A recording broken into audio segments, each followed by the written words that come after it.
आसान नहीं है, बहुत कठिन है कि हम युद्ध कर सकें या युद्ध में जा सकें। हम कुछ ड्रामा तो कर सकते हैं, जैसा हमने पिछली बार किया था पुलवामा के समय कि एक आपस में बातचीत करके एक उनके खाली जगह पे एक बम फेंक दिया और यहाँ हल्ला बचा दिया, हमने मार दिया, आतंकवादी मार दिए, 400 मार दिए, 300 मार दिए, धमाका मार दिया, फलाना। तो हम लोग झूठ बोलने और झूठ को चलाने में और लोगों को एक बहुत बड़ी संख्या को झूठ से प्रभावित करने में मतलब ये सरकार जो है बहुत सफल है। गलवान में हमारे लोग मारे गए, लेकिन यहाँ ऐसा प्रचार मीडिया ने कर दिया कि चीन के 100-200 लोग मार दिए गए। जितना मन में आया उतना कह दिया। अब अंतर्राष्ट्रीय स्तर पर यह सिद्ध है कि नहीं सिर्फ हमारा नुकसान हुआ, उनके 3 या 4 लोगों का नुकसान हुआ। मंत्री की छाती की चौड़ाई से ये युद्ध तय नहीं होते, ये युद्ध बहुत सारे देश दुनिया की परिस्थिति पर तय होते हैं। तो अब ऐसे में भारत अकेले नहीं लड़ सकता।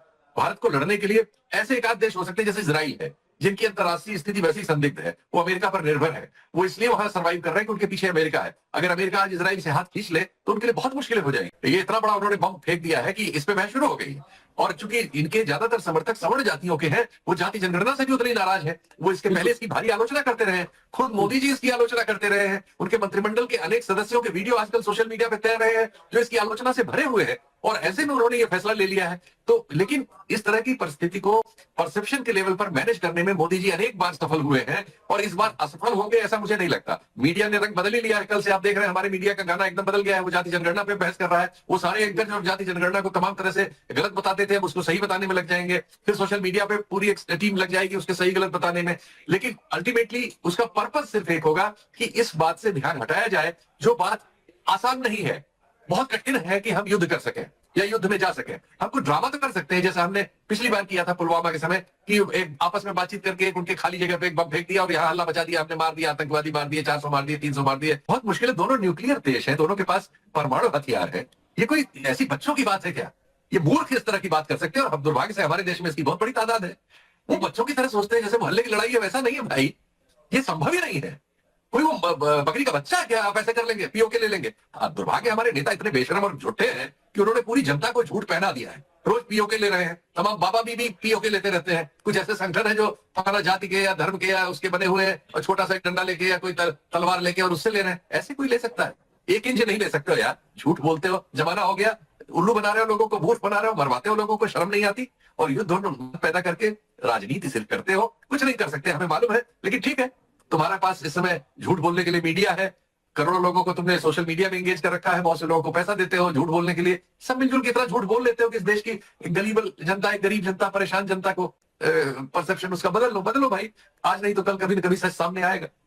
जी तो सर, और लगभग आपने कहा कि हमला तो वैसे ही करेंगे, लेकिन जो मुझे सवाल उठा रहा था कि डेंट पड़ेगा कि उनकी छवि पर। फिर आपने ये कहा है कि जो उनके मोदी जी इसमें हमेशा सफल रहे हैं कि जो मीडिया उनका जो माहौल बनाएगी, कास्ट सेंसस पे इसीलिए लाया गया है कि ध्यान को भटकाया जाए और इसीलिए मीडिया उसी पर चर्चा कर रही है। तो अब इसका मतलब उनको डेंट नहीं पड़ेगा, उनकी छवि को नुकसान नहीं होगा। वो एक बात और कहते हैं, मोदी जी का प्रचंड समर्थन या देश के आरएसएस और राइट विंग का प्रचंड समर्थन हमारे देश की जाति व्यवस्था में निहित है।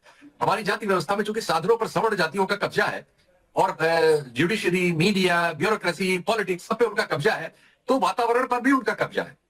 जब तक ये कब्जा जैसा है वैसा रहता है, तब तक मोदी जी की परेशानी वैसी नहीं हो सकती जैसी बहुत से लोग संभावना व्यक्त करते हैं। चूंकि ये कब्जा भी बरकरार है, इसलिए ये सारे लोग मिलकर एक नए झूठ का सृजन कर लेंगे, मुझे इसमें कोई शंका नहीं। बिल्कुल, अगर इन्होंने हमला नहीं किया तो विपक्ष नहीं मोदी जी को कमजोर बताएगा? नहीं, कोई ड्रामा हो सकता है। देखिए, उन्होंने एक बयान दे दिया कि हमने सेना को सारा अधिकार दे दिया। अरे बस, सेना से तो अधिकार लेना देना ही क्या होता है? ये फैसले एक लोकतांत्रिक देश में ऐसा कभी नहीं होता कि सरकार से बिना बात किए कोई चीज होती है। तो ये सब जो है, यही सब चीजें हैं जिनके जरिए परसेप्शन बनाए बिगाड़े जाते हैं। तो कुछ ऐसी चीजें हो सकती हैं, जैसे पिछली बार कहा गया हमने वो स्ट्राइक कर दी, रात में हम घुस गए, हमने उनके 400 आतंकवादी मार दिए। ये कहीं कोई एक जो पटाखा कहीं फेंक दिया, कहीं खाली जगह में गिर गया, कहीं कोई पेड़ जल गया, या कहीं कोई एक आध दो आदमी मर भी गया, कोई एक हथियार नष्ट हो गया, कोई जहाज गिर गया, कोई छोटी मोटी इस तरह की स्किरमिश जिसको बहुत बड़ा करके बता दिया जाएगा। उसे क्या हुआ? पुलवामा के बाद इस घटना से क्या पाकिस्तान में कोई फर्क आया? आपके इतनी बड़ी दूसरी घटना हो गई। इसके अलावा रोजाना वहां आतंकवादियों से मुठभेड़ होती है। अगर वो सब हम रिकॉर्ड ले लें तो सैकड़ों की तादाद में हम सैनिक होते रहे हैं। कोई चीज कहीं बंद नहीं हुई। सब चीज कम ज्यादा होती रहती है, उसकी मात्रा घटती बढ़ती रहती है। बंद कोई चीज नहीं हुई कभी। लेकिन एक परसेप्शन बनाने के लिए आपके पास अगर प्रचार के साधन है, प्रचुर पैसा है, सरकार पर नियंत्रण है, तो आप झूठ बोल सकते हैं और बहुत सारे लोग उस झूठ को सच मान सकते हैं।